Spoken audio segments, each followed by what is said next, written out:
حضرت ابو ہریرہ رضی اللہ تعالیٰ عنہ فرماتے ہیں کہ رسول اللہ صلی اللہ علیہ وسلم نے فرمایا، 3 دودھ پیتے شیرخوار بچوں نے ماں کی گود یعنی گہوارے میں کلام کیا۔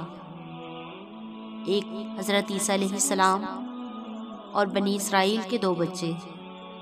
رسول اللہ صلی اللہ علیہ وسلم نے فرمایا، بنی اسرائیل کے ایک عابد و زاہد آدمی جن کا نام جری تھا، وہ نماز پڑھ رہے تھے۔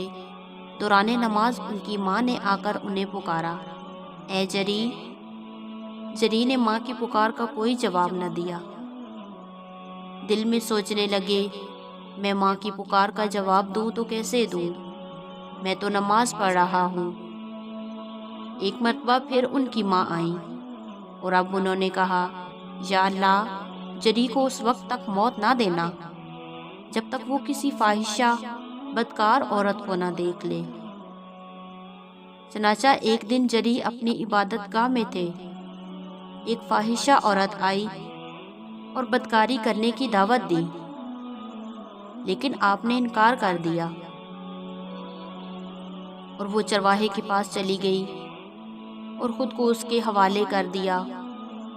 اس کا ایک بچہ پیدا ہوا اور اس کو حضرت جری سے منسوب کر دیا۔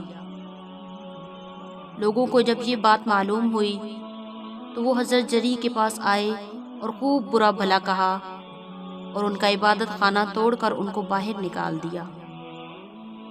حضرت جری نے وضو کیا، نماز پڑھی، پھر نماز سے فارغ ہونے کے بعد اس بچہ کے پاس آئے اور پوچھا، اے بچہ، تیرا باپ کون ہے؟ بچہ بول پڑا، فلاں چرواہا میرا باپ ہے۔ اب لوگوں نے کہا کہ اے جری، ہم سے بڑی غلطی ہو گئی ہے، آپ ہمیں اجازت دیں تو ہم آپ کا عبادت خانہ سونے کا بنوا دیں۔ حضرت جری نے کہا، نہیں، پہلے کی طرح مٹی کا بنا دو۔ دوسرا ماں کی گود میں بولنے والا بچہ۔ بنی اسرائیل کی ایک عورت اپنے بچے کو دودھ پلا رہی تھی۔ اسی دوران ایک خوبصورت سوار گزرا تو اس عورت نے کہا، اے اللہ، میرے بیٹے کو اس سوار جیسا بنا دے۔ بچے نے دودھ چھوڑا اور سواری کی طرف متوجہ ہو کر کہنے لگا، اے اللہ، مجھے اس جیسا نہ بنانا، اور پھر دودھ پینے لگا۔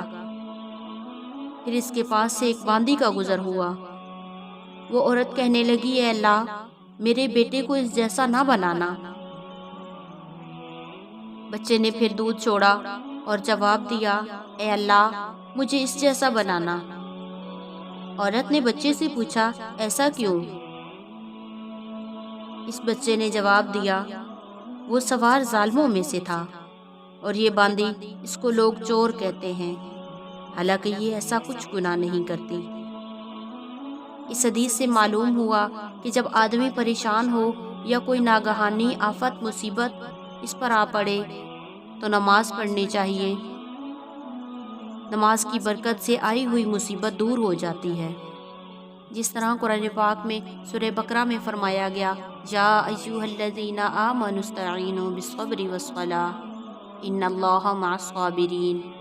اے ایمان والو، صبر اور نماز سے اللہ کی مدد چاہو، بے شک اللہ تعالیٰ صبر کرنے والوں کے ساتھ ہے۔ اللہ پاک عمل کی توفیق دے، واللہ اعلم۔